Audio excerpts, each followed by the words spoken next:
Hello guys! Nagawa kami ng buko salad. Ito yung buko na dala ni Papsi galing Lucena, kaya thank you sa nagdala. Tinulungan ako ni Papsi, siya naglagay ng frog cocktail at siya nagbukas ng mga dilata natin. Ayan. Gatas. At binuhos na rin ng ating condensed milk.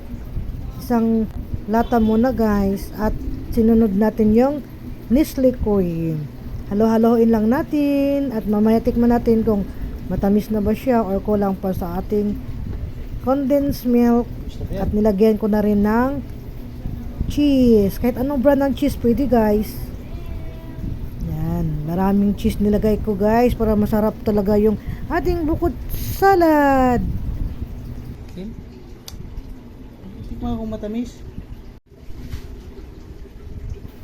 Ayan guys, nahalo na lahat ang ingredients. Pwede natin ilagay sa ating ref. Palamigin natin. Thank you for watching. God bless you all guys. Bye bye.